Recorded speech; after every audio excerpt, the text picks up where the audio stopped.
공사장 한쪽 구석, 아무도 없는 그 자리에서 자꾸 가느다란 울음소리가 납니다. 끊기고 또 끊기는 살려달라는 소리.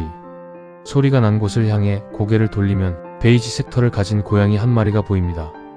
뒷다리 한쪽이 철판 아래에 끼어 있습니다. 빠져나오려 할수록 더 깊이 눌리고 있습니다.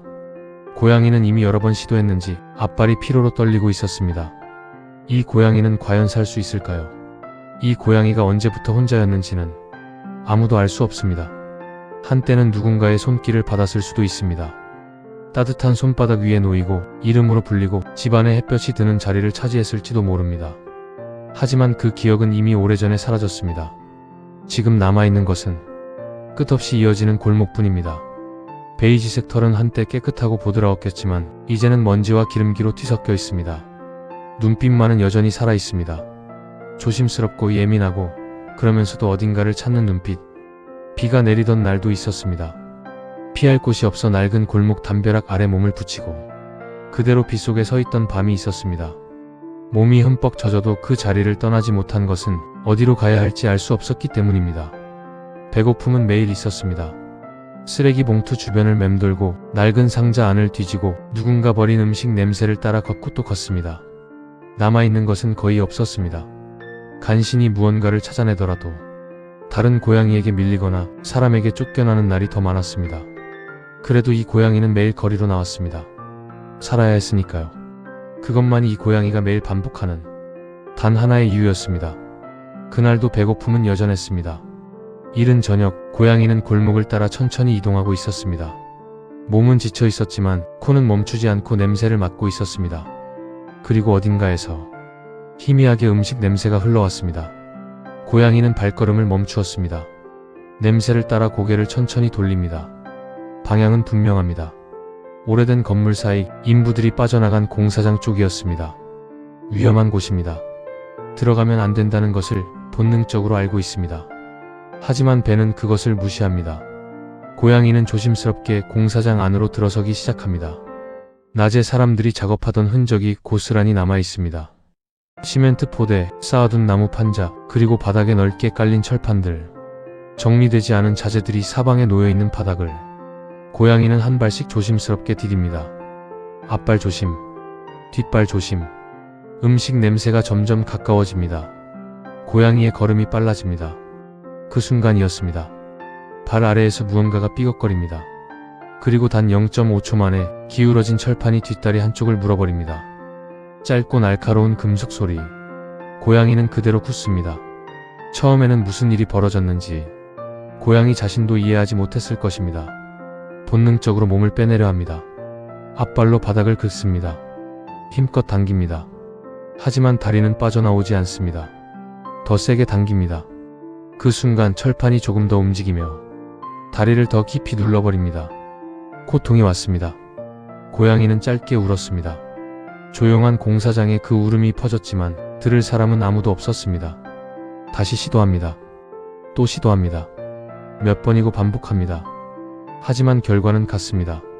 당기면 당길수록 다리는 더 깊이 눌립니다. 몸이 조금씩 식어갑니다. 숨이 거칠어집니다. 힘이 빠지기 시작합니다. 밖에서는 저녁이 깊어지고 있습니다. 어둠이 내려오고 있습니다. 기온도 함께 내려가고 있습니다. 이대로 아무도 오지 않는다면 이 고양이는 이 자리에서 그대로 밤을 맞이해야 했습니다. 그리고 다음날 아침 누군가 이 공사장에 다시 들어설 때쯤이면 아마도 너무 늦었을지도 모릅니다. 울음은 점점 짧아집니다. 힘이 빠져가면서 몸을 세울 힘조차 사라져갑니다. 고양이는 고개를 바닥에 내려놓습니다. 그리고 그냥 기다립니다. 아무것도 할 수 없었기 때문에. 그 소리를 들은 사람이 있었습니다. 공사장 근처를 지나가던 한 남성이었습니다. 처음에는 그냥 지나쳤습니다. 바람 소리였을 거라 생각했습니다. 하지만 다시 들렸습니다. 작고 끊기고 지쳐있는 울음소리. 그는 발걸음을 멈췄습니다. 소리가 나는 쪽을 바라봤습니다. 공사장 안이었습니다. 그는 주저했습니다. 낯선 곳이었고 안으로 들어가는 것이 쉬운 일은 아니었습니다. 하지만 다시 소리가 났습니다. 그는 공사장 안으로 들어섰습니다.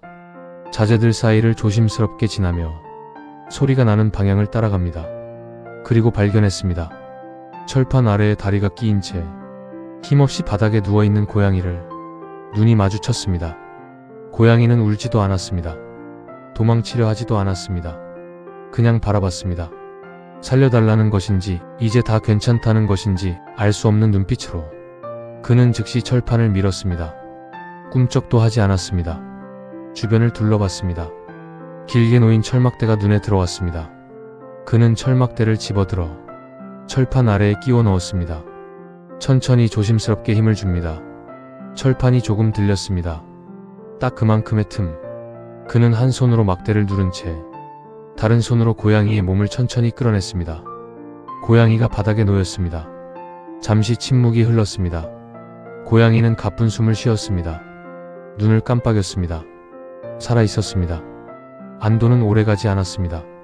고양이는 일어나려 했습니다. 앞발을 세우고 몸을 일으켜 보지만 뒷다리가 따라오지 않았습니다. 다시 시도했습니다. 몸은 일어섰지만 뒷다리는 그 자리에 그냥 남겨진 것처럼 아무런 반응이 없었습니다. 쓰러집니다. 다시 쓰러집니다. 앞발로만 몸을 끌어당기며 조금씩 움직입니다. 그 모습을 바라보던 남성은 그 자리에 서서 한동안 움직이지 못했습니다.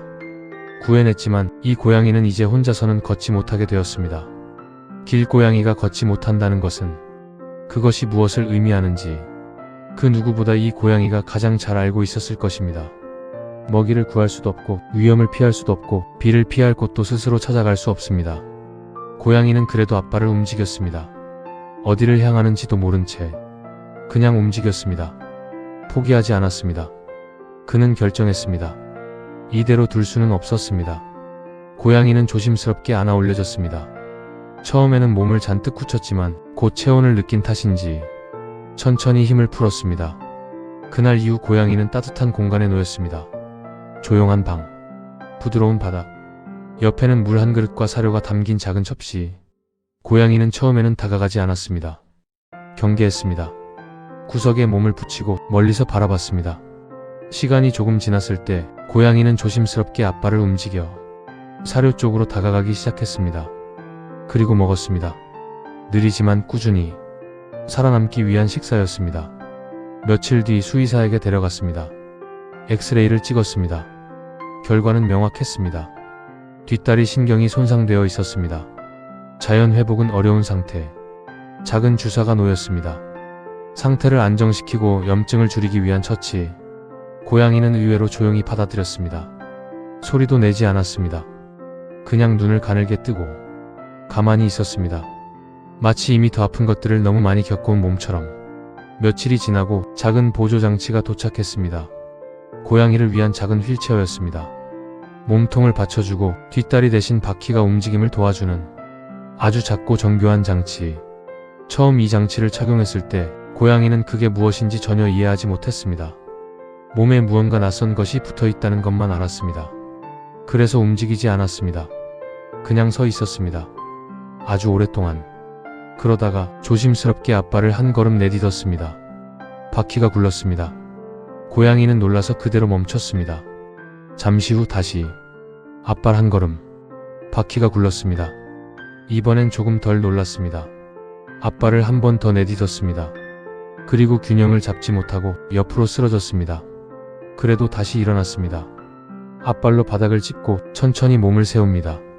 다시 걸으려 합니다. 이번에는 조금 더 빨리 앞으로 나아갑니다. 그리고 또 쓰러집니다. 이 장면이 반복됩니다. 일어남, 걸음, 쓰러짐, 일어남. 포기하지 않습니다. 그것이 고양이라는 동물의 어떤 본성인지 아니면 이 고양이가 오랫동안 혼자 살아오면서 체득한 무언가인지는 알 수 없습니다. 다만 이 고양이는 쓰러질 때마다 다시 일어났습니다. 이틀째 되던 날, 쓰러지는 횟수가 조금 줄었습니다. 앞발이 리듬을 찾아가기 시작했습니다. 오른발, 왼발, 오른발, 왼발. 그리고 바퀴가 따라갑니다. 아직 직선으로 가지 못합니다. 자꾸 한쪽으로 쏠립니다. 벽에 부딪히기도 합니다. 하지만 멈추지 않습니다. 벽에 부딪히면 잠시 멈추었다가 방향을 바꾸어 다시 나아갑니다. 사흘째 되던 날, 처음으로 벽에 부딪히지 않고 방 한 바퀴를 돌았습니다. 완벽하지 않았습니다. 비틀거렸고 느렸습니다. 하지만 멈추지 않았습니다. 닷새째, 고양이는 이제 바퀴가 자신의 뒷다리라는 것을 어느 정도 이해하기 시작한 것처럼 보였습니다. 자발적으로 장치를 향해 다가갔습니다. 착용해달라는 것처럼 장치가 몸에 붙으면 즉시 앞발을 움직이기 시작했습니다. 이제는 목적지가 생겼습니다. 사료그릇, 물그릇, 따뜻한 햇빛이 드는 창가, 스스로 원하는 곳을 향해 방향을 잡고 움직이기 시작했습니다. 일주일이 지났습니다. 고양이의 이동 속도가 눈에 띄게 빨라졌습니다. 쓰러지는 일은 거의 없어졌습니다. 오른발, 왼발, 오른발, 왼발. 바퀴가 뒤에서 부드럽게 굴러갑니다. 고양이는 이제 집 안 어느 곳이든 스스로 이동할 수 있게 되었습니다. 창가에 도달해서 햇빛 아래에 몸을 눕힙니다. 눈을 가늘게 뜹니다. 오랫동안 잊고 있었을 혹은 한 번도 경험하지 못했을 그 따뜻함 속에 처음에는 사람이 가까이 다가오면 몸을 굳히고 경계했습니다. 손을 내밀면 피했습니다.